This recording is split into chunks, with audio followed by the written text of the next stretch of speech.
गुरु प्यारी साध संगत जी, राधा स्वामी जी। गुरु प्यारी साध संगत जी, भजन सिमरन ध्यान करने के आसान से तरीके। साध संगत जी, एक सत्संगी ने, अभ्यासी ने बाबा जी से एक प्रश्न किया कि बाबा जी, मेरे को 30-35 साल हो गए हैं नामदान लिए हुए को, और मैंने सेवा भी बहुत की है, मैंने सत्संग भी बहुत सुने हैं, और मैं भजन बंदगी के लिए समय भी पूरा देता हूँ, लेकिन हे सतगुरु, मेरे को अभी तक अंदर कुछ भी नहीं दिखाई दिया है। जब भी मैं भजन सिमरन पर बैठता हूँ तो अंदर दीवारें ही दीवारें दिखाई देती हैं, अंधेरा ही अंधेरा दिखाई देता है, और बस यही देखता आया हूँ। इसके अलावा मुझे अंदर कुछ भी दिखाई नहीं दिया। मन तो करता है कि सब छोड़ दूँ, ये मुझसे नहीं हो पा रहा है, लेकिन फिर अंदर से आवाज़ आती है कि नहीं, मेरे सतगुरु का हुक्म है, हमें भजन सिमरन पर बैठना ही है, ध्यान लगाना ही है, चाहे मन लगे ना लगे, लेकिन भजन बंदगी को समय जरूर देना है। इसलिए केवल आपके हुक्म को मानने के लिए ही मैं रोजाना भजन सिमरन पर बैठता हूँ। और सतगुरु जी, आपके वचनों को निभाने के लिए ही मैं आज तक भजन सिमरन करता आ रहा हूँ, लेकिन मुझे अंदर कुछ भी दिखाई नहीं दिया। फिर उस सत्संगी को सतगुरु ने बहुत ही अच्छी तरह से समझाया। यह सतगुरु गोविंद सिंह जी के समय की बात है, और उस समय सभा लगी हुई थी, सत्संग चल रहा था, और सतगुरु अनमोल वचन फरमा रहे थे, अपनी रूह को मालिक से जोड़ रहे थे। फिर एक सीधा साधा सा किसान चलकर सत्संग में आकर सतगुरु से कुछ कहने लगा। वो बोला, हे सच्चे पातशाह, मुझे कोई सेवा बख्शो। साध संगत जी, आप लोग ये सब तो जानते ही हैं कि उस समय मुगलों से लड़ाइयाँ होया करती थी। फिर सतगुरु ने उस किसान से पूछा कि तुझे बंदूक चलानी आती है? फिर वो किसान बोला कि हे सच्चे पातशाह, सच्चे सतगुरु, मुझे बंदूक चलानी नहीं आती है। फिर सतगुरु ने कहा कि तुझे घोड़सवारी आती है? फिर वो किसान बोला, सतगुरु जी, मुझे घोड़सवारी भी नहीं आती। फिर गुरु ने कहा, तो फिर तू क्या करेगा? फिर वो किसान बोला, सतगुरु जी, मैं घोड़ों की सेवा कर लिया करूँगा। तो फिर सतगुरु ने उसे घोड़ों की सेवा पर लगा दिया, और फिर वो किसान बड़े ही लगन के साथ उन घोड़ों की सेवा करता रहा। घोड़ों की जो भी सेवा बनती थी, उनके आसपास साफ सफाई रखना, सब सेवा वो किसान करने लगा, और घोड़ों की कुछ सेहत भी बन गई थी।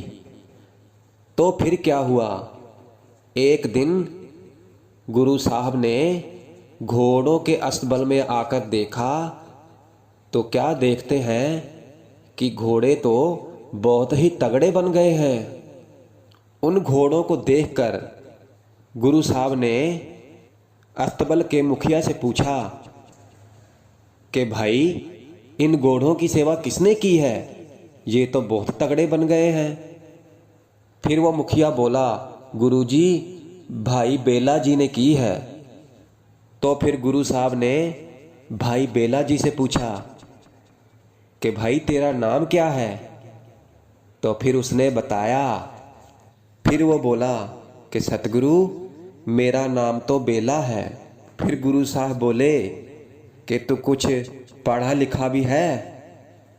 तो फिर भाई बेला बोला, हे सच्चे पातशाह मैं कुछ भी पढ़ा लिखा नहीं हूँ।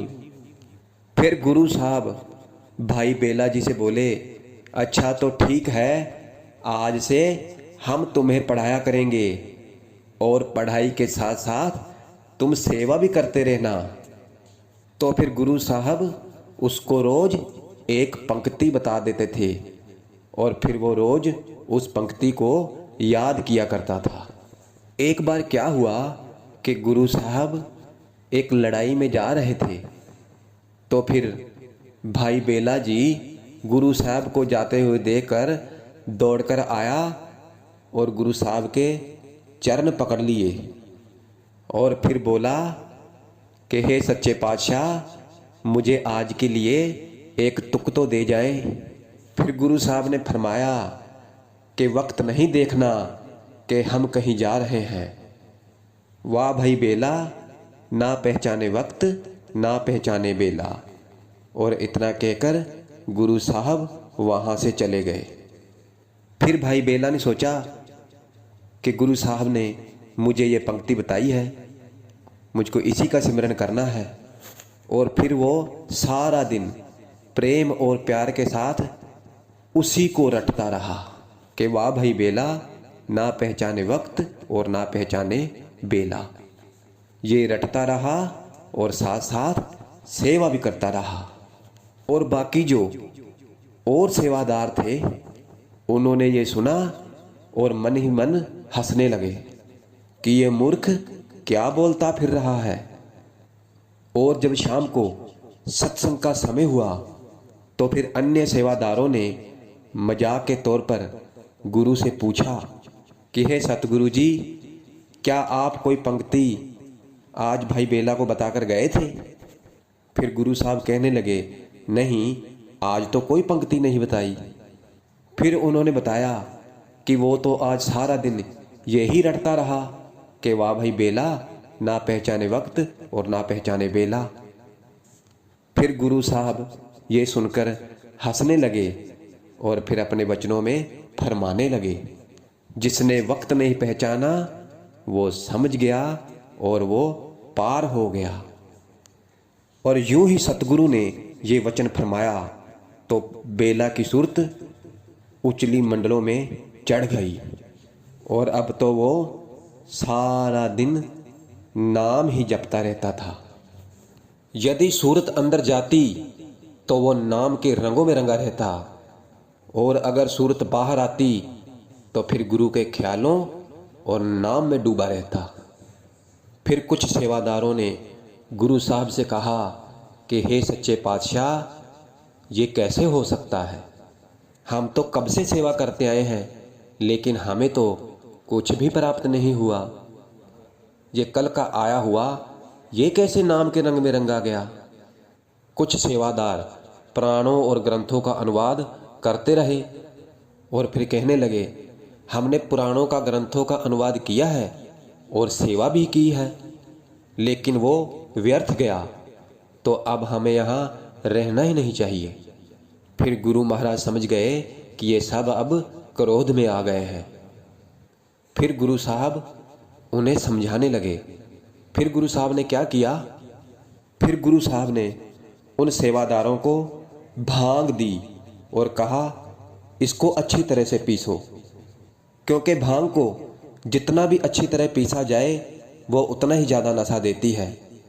फिर सेवादारों ने वैसा ही किया, भांग को अच्छी तरह से पीसने लगे। फिर थोड़ी देर में ही भांग का घड़ा तैयार हो गया। फिर सतगुरु ने उन सेवादारों से कहा कि तुम ऐसा करो कि इस भांग से कुरला कर करके बाहर फेंकते जाओ। उन सब ने सतगुरु का हुक्म माना और घड़ा खत्म हो गया। फिर सतगुरु ने उनसे पूछा कि नशा हुआ? फिर वो बोले, हे सच्चे पातशाह, भांग तो अंदर गई नहीं, भांग अंदर जाती तभी नशा होता ना। फिर सतगुरु ने कहा कि बेला वाले सवाल का जवाब भी यही है, क्योंकि उसको नाम का रंग चढ़ गया है, क्योंकि उसने उसको पी लिया है। और इसका मतलब यह है कि जितना चिर अंदर प्यार ना हो, उस मालिक से मिलने की तड़प ना हो, चाह ना हो, तब तक मुक्ति नहीं मिलती है और ना ही अंदर पर्दा खुलता है और ना ही शांति आती है। साध संगत जी, सतगुरु ने बड़े ही आसान सरल से तरीके से उन अभ्यासियों को समझाया कि अगर हमें भी नामदान की बख्शिश हुई है, हम भी सतगुरु के हुक्म की पालना करते आ रहे हैं और गुरु घर की सेवा करते आ रहे हैं, गुरु के सत्संग भी सुनते हैं, सेवा भी करते हैं और भजन सिमरन भी हम रोजाना करते हैं, और अगर फिर भी हम बोलें कि हमारे को अंदर कुछ भी नहीं दिखाई दे रहा है, तो फिर कमी तो हमारे अंदर है। उस सतगुरु की तरफ से कोई कमी नहीं है। हमको तो उन्होंने दया कृपा करके नामदान दे दिया है और हमारे को तरीका भी बतला दिया है। हमें उस मालिक से मिलने का पूरा तरीका समझा दिया है। अब भाई भजन सिमरन तो हमें ही करना है। अगर हमारे अंदर उस मालिक से मिलने की चाह है, तड़प है, तो फिर पर्दा तो खुलेगा ही खुलेगा। और ये केवल उस सतगुरु की कृपा से ही होता है। उसकी कृपा के बिना हम एक कदम भी नहीं चल सकते। और हमको अपने मन को मनाना है, और जैसे जैसे हम ध्यान करेंगे, भजन सिमरन करेंगे, तो हमारा मन भी मानने लग जाएगा। और जैसे ही हम अभ्यास करेंगे, हमारा अभ्यास पक्का होगा, तो फिर मन भी मानने लग जाएगा और अंदर पर्दा भी खुल जाएगा।